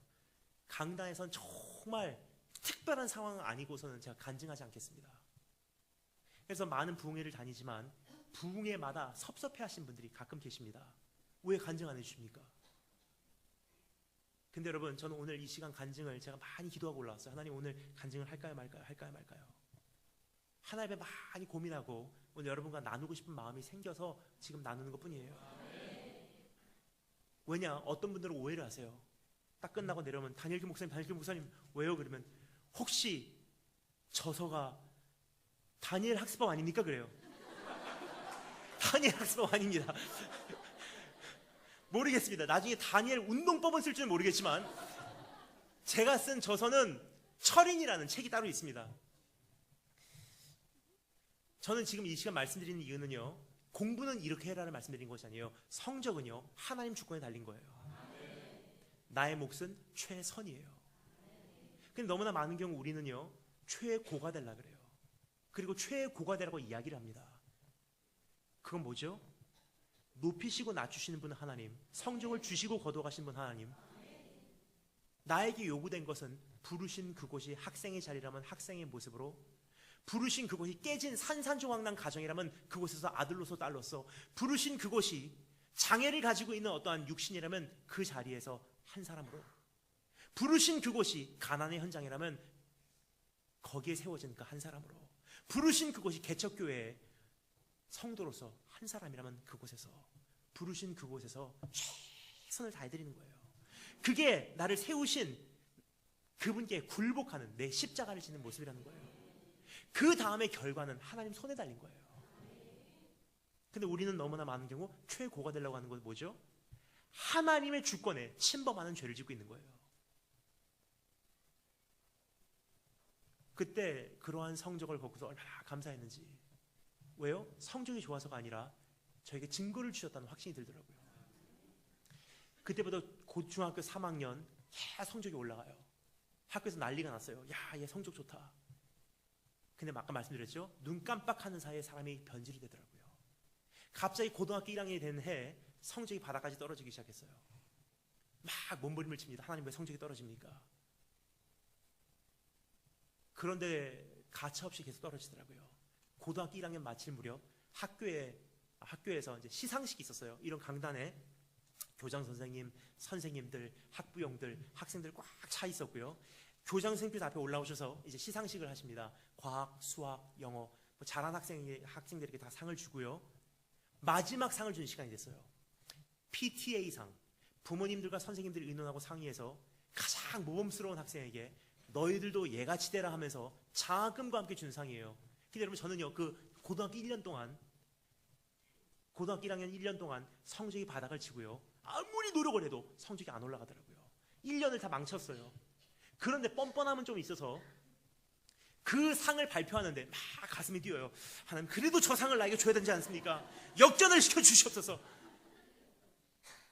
기도를 하는데 그 상이 드디어 발표가 됩니다. 제일 영광스러운 마지막 상장 딱 불려지는데 그 상을 받는 사람 이름이 호명될 때 저의 이름이 불려지는 것이 아니라 몰몬교 이단교의 선교사의 아들이 그 상을 받도록 호명이 되는 거예요. 그 무대 위에 올라가서 그 친구가 그 상장을 받는 것을 보면서 하나님 앞에 얼마나 죄송했는지. 아까 말씀드렸죠. 저희 학교는요 17개국에서 학생들이 몰려와서 영어로 공부한 학교인지라 17개국에서 왔다는 것은요 각자 나라와 국적만 가지고 온 것이 아니라 문화, 배경, 종교 다 가지고 왔어요. 저희 학교에 모집되어 있는 잡신들만 해도요 한두 개가 아니었어요. 다 각 사람마다 자신의 신들을 대표하는데요, 저는 하나님 나라 파송, 하나님을 대표하는 사람으로 그 학교에 파견 나갔는데도 불구하고 그 상 뺏겨버린 거예요. 부들부들 떨면서 집에 왔어요. 집에 오면서 막 떨리더라고요. 쥐구멍이라도 있으면 숨어서 들어가고 싶더라고요. 왜냐하면 내가 못난 것 때문에, 내가 잘못한 것 때문에 저 우상이 하나님보다 높아졌구나. 집에 오자마자 침대 앞에 엎드려서 기도하기 시작합니다. 하나님 용서해 주세요. 내가 조금만 잘했다라면 더 좋은 증인 됐을 텐데, 내가 조금만 더 잘 살았다라면, 내가 조금만 더 노력했더라면 하나님 영광 안 뺏겼을 텐데, 내가 못난 것 때문에 하나님마저 불의를 겪었네요. 막 기도하는데 여러분 어떨 때는요 아무리 기도해도 시원한 게 없어요. 그래서 그때 결단을 합니다. 그럼 하나님 기도원 들어가겠습니다. 이미 방학을 했기 때문에 대한항공 표 한 장을 끊고서 한국으로 왔습니다. 한여름에 기도원에 들어가서요 단식 기도를 시작했어요. 물도 밥도 안 먹어요. 왜냐? 영광 못 돌리면서 사느니 차라리 빨리 죽는 게 하나님 나라에 도움이 될 것 같아서. 내가 존재하는 한 사람들이 보기에는요 저 사람은 교회 다니는 사람, 저 사람은 세상적인 사람, 근데 내가 이 사람보다 더 못 살잖아요. 제가 말씀드린 건 사회적인 기준에서 못 사는 게 아닙니다. 제가 말씀드리고자 하는 것은 적어도 하나님 앞에서 양심적으로 살아야 되는데, 영광 다 가리면서 크리스찬만큼의 역할도 못하면서 아무런 영향력 없이 사는 그러한 인생을 내가 유지하며 이 사람에게 끊임없이 비교당하면서 세상 사람은 저런데 왜 쟤는 저래, 그런 소리 들으면서 사느니 전 이 세상에 존재 안 하는 것이 오히려 하나님께는 더 이익이 될 것 같습니다. 그래서 하나님, 물 안 마시면 길어봐야 일주일입니다. 죽기 전에 응답하셔서 새로운 소명 주셔서 돌려보내시든지 아니면 여기서 죽게 해주세요. 차라리 더 이상 영광만은 가리지 않게 해주세요. 기도원에 들어가서 기도하기 시작합니다. 막 기도하는데 하루가 지났어요. 이틀이 딱 지나가니까 이렇게 되더라고요. 입 주변이 마르기 시작하는데요. 정신이 한여름에 그렇게까지 땀 흘리면서 기도하는데요. 다 수분은 뽑아내는데 물 한 방울 안 먹으니까 진짜 죽을 것 같더라고요. 밤새도록 산 중턱에 앉아서 기도하고요. 그 산 언덕에 그냥 기대고 그 중턱에서 잠이 든 거예요. 지금까지 기억합니다. 그 다음날 새벽녘에 한 4시 반쯤 된 것 같아요. 안개가 산 밑에 꽉 웅장하게 이게 내려온 그 새벽이었어요. 새벽에 그 전날까지 그냥 거기서 있다가 기도하다가 잤는데 그 언덕에 누워있는데 하나님께서 갑자기 마음에 한마디를 들려주세요. 생각지 못했던 말씀. 누가 사람의 입을 지었느냐 그래요. 주님 무슨 뜻입니까? 누가 사람의 입을 지었느냐? 누가 볼 수 있는 자 보지 못하는 자, 누가 잘 사는 자 못 사는 자, 누가 공부를 조금 해도 좋은 성적 얻고 공부를 많이 해도 나쁜 성적 얻는 사람을 누가 지었느냐? 나 여호와가 아니냐? 내가 너에게 성적을 주기를 원했더라면 이미 주었으리라. 하지만 난 너에게 성적 바란 적 없어. 내가 너에게 원했던 건 단 한 가지. 나를 의식하기 때문에, 나 때문에 학교 와서 책상 앞에 앉아있는 그 모습이 나에게는 예배였어. 그걸 가만히 생각해보니까 제가 변질됐더라고요. 처음에는 주님을 사랑해서, 주님을 얻기 위해서, 주님을 기쁘게 해드리기 위해서 공부를 했는데요, 저도 모르는 사이에 사람들에게 인정받기 위해서, 좋은 대학 가기 위해서, 진로 문제 해결하기 위해서, 부모님을 자랑스럽게 해드리기 위해서, 아, 난 그래도 괜찮은 사람이야, 내 인생에 대한 납득을 하기 위해서 공부를 하고 있더라고요. 그때부터 공부의 성적이 바닥을 치기 시작한 거예요. 하나님, 그래도 저는 이제 자신 없습니다. 일본으로 돌아가서 학교를 돌아갈 자신 없습니다. 영광 또 못 돌리면 어떻게 합니까? 주님께서 말씀하십니다. 여호와의 팔이 짧아졌느냐? 다시 한번 학교로 돌아가서 나 영광을 위해서 일해라. 내가 너 입에 말을 주고 너에게 행할 일을 가르치리라. 아멘 하고 응답받고 산에서 내려와서 일본으로 돌아왔습니다. 그러면서 고등학교 2학년 생활이 시작됐어요. 고등학교 2학년 생활을 시작하는데 이번에는 참 재밌어요. 이번에는요, 사람의 기준 자체가 바뀌어버리니까 학교 가서 친구들에게 인정받든 인정받지 못하는 건 둘째 문제예요. 대학을 가든 못 가든 그건 둘째 문제예요. 학교 가는 목적 딱 한 가지예요. 크리스찬을 대표하기 때문에 학교 가서 우리 하나님이 진짜 하나님이라는 사실을 증명하기 위해 가는 거예요. 영광 돌리러 가는 거예요. 거기에 심어두셨기 때문에 내가 존재하는 것이 하나님 나라에 조금이라도 도움이 된다면 하나님 나라 확장 위에 가겠습니다.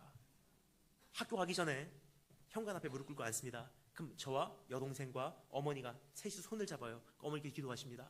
하나님, 이제 800만 개의 우상이 있는 일본 땅에서 17개국에서 온 우상단지 학교로 크리스천을 대표해서 파견합니다. 가서 영광 돌리게 하시고, 가서 하나님만이 유일이신 것을 증명하게 하시고, 주님만을 위해서 살아내게 하시고, 이들이 밟는 그 땅이 주님 땅이 되기를 원합니다 하고 파송, 그러면 다녀오겠습니다 하고 가방 메고 여동생하고 저하고는 이제 학교 가는 거예요. 학교 가는 시간 1시간 반 걸려요. 그거야말로 만원 전철 딱 박혀서 갑니다. 근데 두려운 거예요. 또 영광 가리면 어떻게 할까? 또 넘어지면 어떻게 할까? 내 연약함을 알기 때문에. 그러니까 너무나 갈급한 나머지 나도 모르는 사이에 기도가 나와요. 그 다음에 사람이 이렇게 많은데 어떻게 기도하겠습니까? 그때부터 제가 이렇게 기도하기 시작했어요. 너무나 절실히 기도하고 싶은데 사람이 너무나 많으니까 가끔 쫙 부르짖고 싶어요. 너무나 갈급하니까. 그때는 주여라고 부르짖으면 전철에서 쫓겨나니까 이렇게 기도해요. 이 주여라는 뜻이에요. 그렇게 하니까 여러분 어떻게 되겠습니까? 전철에서 만약에 어떤 사람이 아침에 그렇게 하면 어떻게 했습니까? 갑자기 전철에서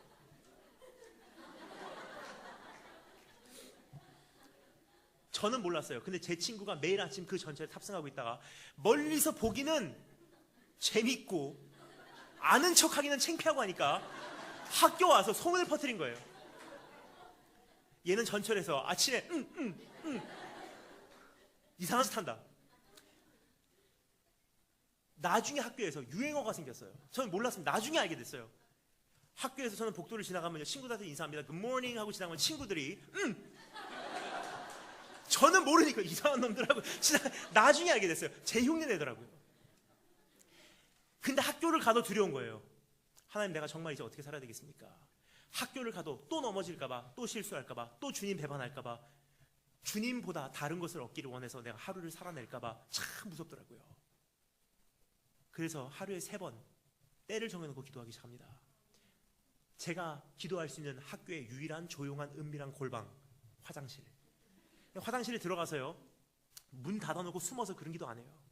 사람들이 봐야 되는 기도를 해요. 뭐냐, 내가 하나님의 사람이라는 것을 이들에게 알리고 싶었습니다. 학교 화장실 딱 가면요, 그 세면대 앞에 무릎 꿇고 앉아요. 그리고 기도합니다. 하나님, 이 학교를 크리스찬을 대표해서 나를 이 학교를 보내셨습니다.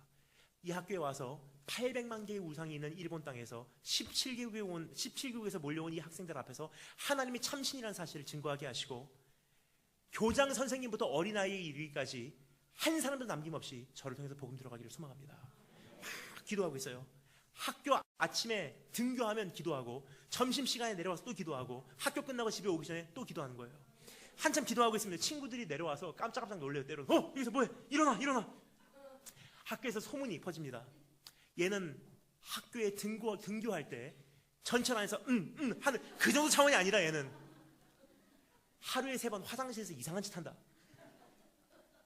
근데 거기서 끝나지 않더라고요. 주님께서 뭐라고 말씀하셨죠? 너에게 행할 일을 가르치고 너에게 너희 입에 말을 준다고 말씀하셨어요. 그 약속 신실하게 지키시더라고요. 그 다음 행할 일을 가르치세요. 전교생에게 편지를 써라. 편지를 썼어요. 밤새도록. 편지 내용 이런 내용이에요. 숨어있는 크리스찬들이여 나와라. 너희들이 이 사람들 앞에서 우리 주님 부인하면 넌 훗날 우리 주님께서도 천사들과 아버지 앞에서 너희를 부인할 것이고, 오늘 나와서 이제는 이 학교의 구원을 위해서 함께 기도하자. 교장 선생님부터 선생님들, 학부형 어린아이들까지 유치원생에 이르기까지 한 사람도 남김없이 다 학교 정교에다가 이 편지를 뿌렸어요. 그래서 모인 첫 번째 기도 모임 2명이에요. 저하고 제 여동생. 식당에서 여동생하고 손 붙잡고 기도하기 시작했어요. 하나님, 이 학교 구원해 주세요. 첫 번째 기도 모임 하는데, 그때부터는요, 친구들이 그냥 왕따 시키는 정도가 아니에요. 하니까 그냥 왕따 시키는 정도가 아니에요. 그때부터는 도전장을 던지고 나니까 이지매로 바뀌더라고요. 여동생하고 기도하고 있는데 주스병이 날라와요. 와장창 깨져요. 딱 보면은 친구들이 딴 데 가서! 반에서 공부하고 있으면요, 선배들부터 시작해갖고 친구들이 몰려와요. 뒤에서 머리 때립니다. 턱턱 내려쳐요. 오마이데 신해 난데마다 갖고 있다. 코러스 아시다. 크루나 학교 왜 또 왔어? 갖고 죽어. 내일 오지 마. 죽어. 내일 오지 마라. 참 희한해요. 안 무서워요. 아무리 형광등을 많이 켜도요, 저렇게 불타오르는 태양빛 속에는 이 형광등이 어떠한 능력을 발휘하지 못하듯이 주님의 영광을 목격하고 나니까 세상에 어떤 두려움이요, 그 안에 다 소멸이 되고 없어져 버리더라고요. 그때부터 더 힘을 내고 성경책 가지고 노방에 나가서 매주 토요일마다 외치기 시작했어요. 여기까지 말씀을 드리면요, 사실 조금 덕이 안 될 수가 있습니다. 그래서 한 가지를 추가로 말씀드릴게요. 그럼 크리스찬이면 가고 무조건 때리면 맞아야 되는구나. 그것도 아니에요, 여러분. 학교 내 폭력을 저지르시는 분들은 회개하시기 바랍니다.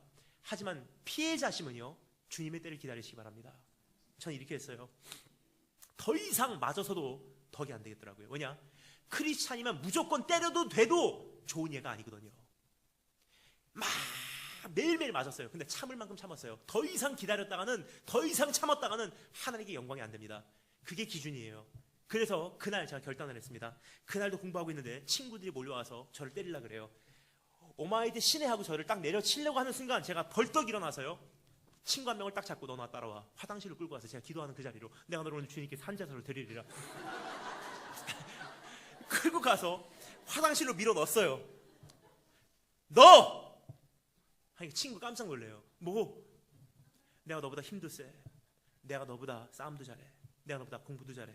내가 너보다 체격도 커. 내가 여기서 충분히 너를 때릴 수 있어. 하지만 내 안에 계신 그분께서 너를 때리면 슬퍼하셔. 그리고 난 너를 용서한다. 내가 너를 사랑한다.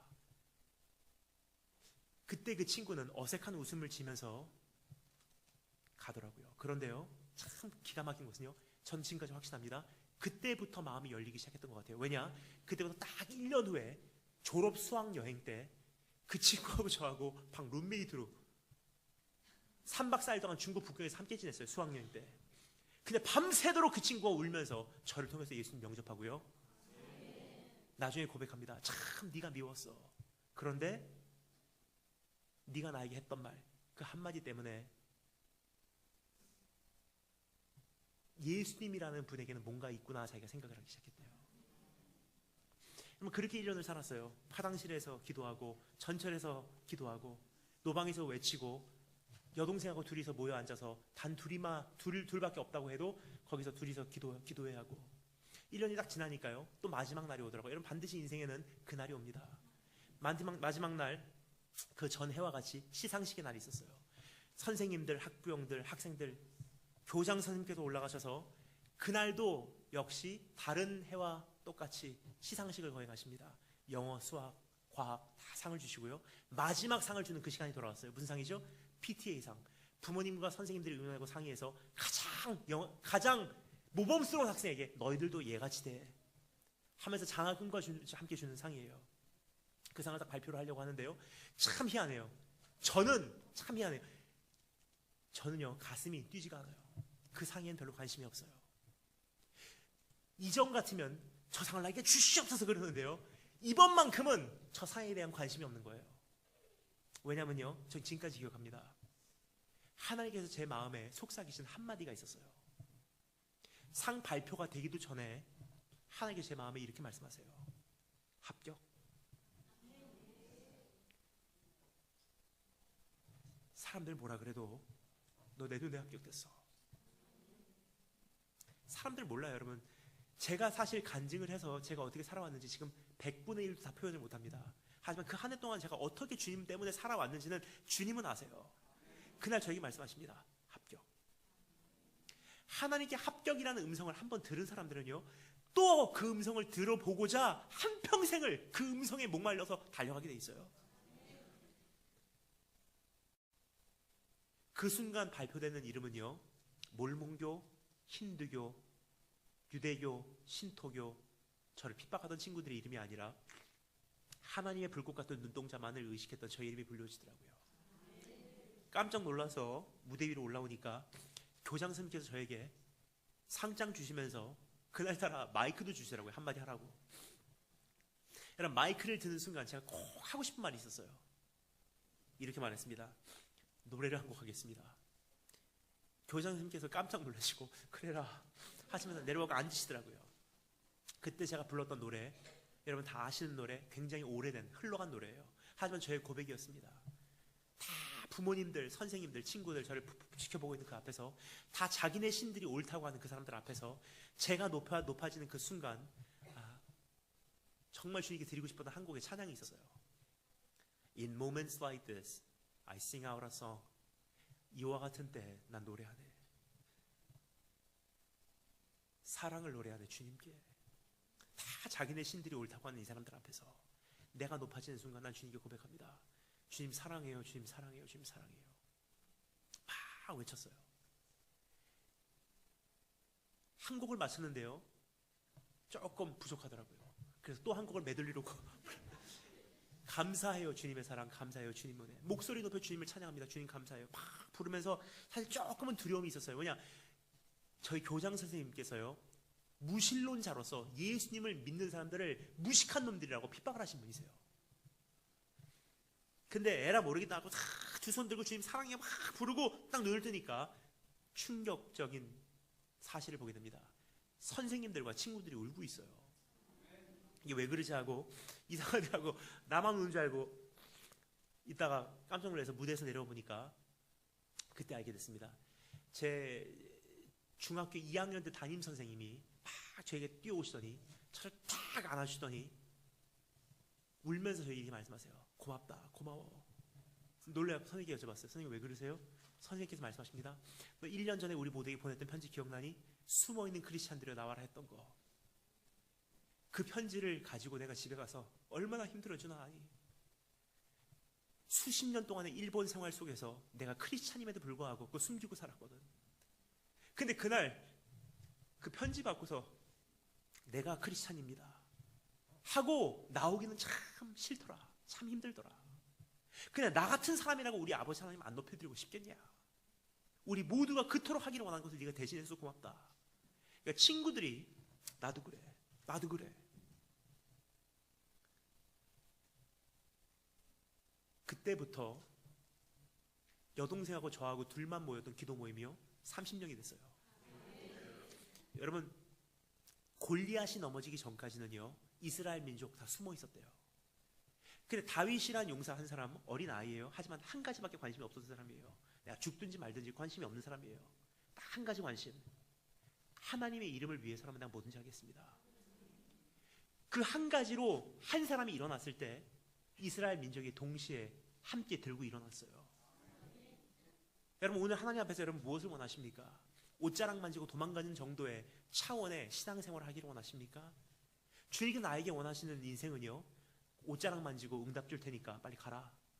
기도 응답 줄 테니까 상황에 변화 줄 테니까 문제 해결시켜 줄 테니까 빨리 가라가 아니에요. 너 이름이 뭐니? 나하고 교제하자.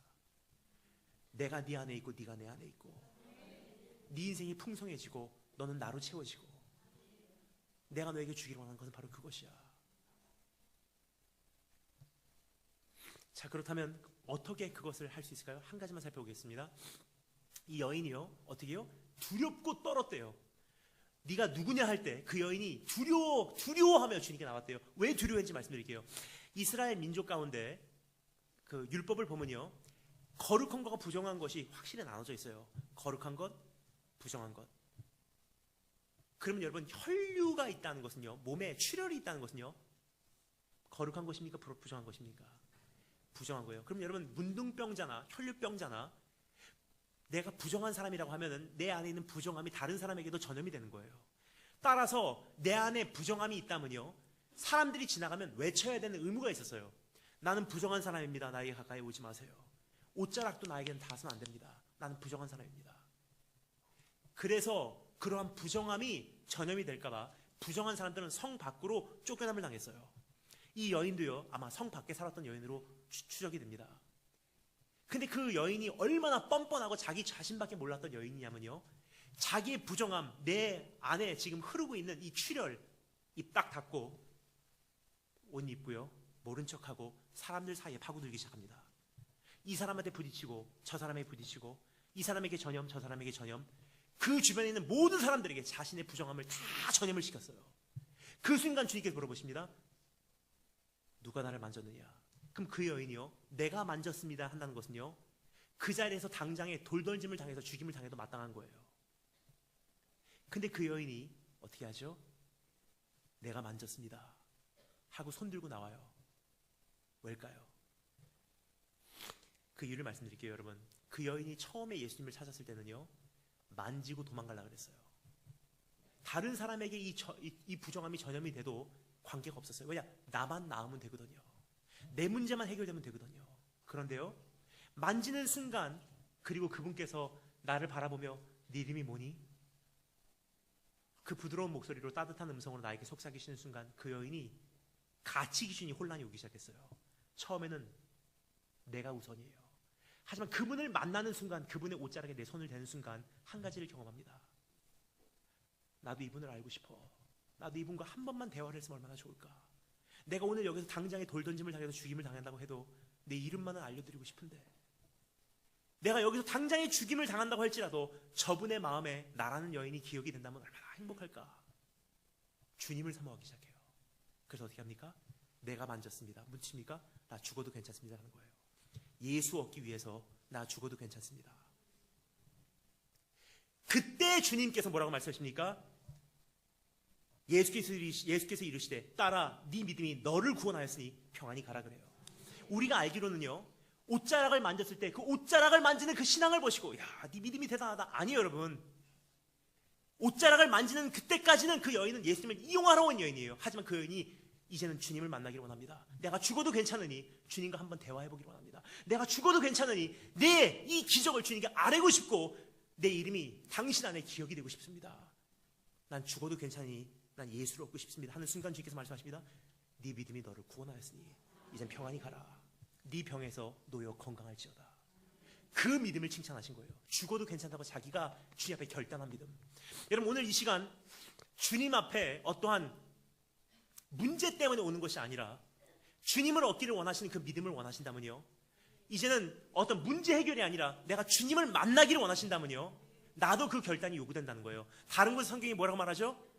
정말로 나를 따르려거든 자기를 부인하고 자기 십자가를 지고 나를 쫓으라. 죽기를 작정하고 나를 쫓으라는 거예요. 똑같은 음성이에요. 즉 문제 해결, 내가 포기하면 하나님 이 문제가 어떻게 될지 모르겠습니다. 정말 이거 갖고 내가 지금 붙들고 씨름해 왔지만 이거 내려놓고 주님을 찾기 시작한다는 것은 나에게는 사실 마음이 조마조마합니다. 근데 주님을 만나기 위해서라면 이거 보류할 수 있습니다. 주님을 만나기 위해서라면 나 죽을 각오하겠습니다. 문제 해결되지 않아도, 이 가난이 지속된다 할지라도, 이 아픔이 영원히 해결되지 않는다 할지라도, 물론 해주시겠지만 그리 아니하실지라도 난 주님을 만나보고 말겠습니다. 그 결단이 없이는요, 주님으로 채우실 수가 없다는 거예요.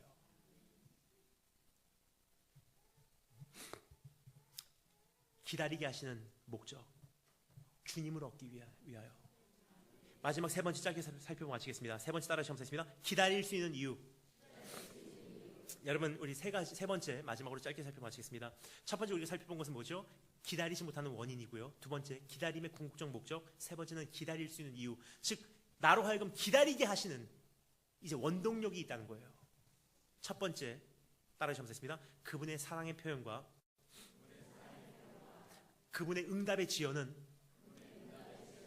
절대로 충돌하지 않는다. 우리 하나님에 대해서 크게 오해를 하고 있는 부분이 있습니다. 뭐냐면요, 우리가 보통 생각할 때 이렇게 생각해요. 나를 사랑하시지만은 기도를 거절하실 수가 있다. 나를 사랑하시지만은 때로는 기도 응답을 안 해주신다고 생각을 하세요. 여러분, 이것은요 충돌이란 뜻이에요. 나를 사랑하시는 그 사랑과 기도 응답을 해주고 싶지만 해주지 않는 그 자체가 충돌하고 있다는 뜻이에요. 이것은 정확한 성경적 이해가 아니에요. 이것은 정확한 하나님에 대한 이해가 아니라는 거예요. 나를 사랑하시지만은 응답을 안 해주시는 분이 아니라, 성경적으로 정리를 하자면 하나님이란 분은 어떤 분이시냐? 나를 사랑하시기에 응답을 안 해주시는 분이세요. 사랑하시기 때문에 거절하신 분이세요. 사랑하시니까 지연시키는 분이세요. 조금 전에 말씀드렸죠? 주님께서 응답을 안 해주시면요, 주님께서 감수해야 되는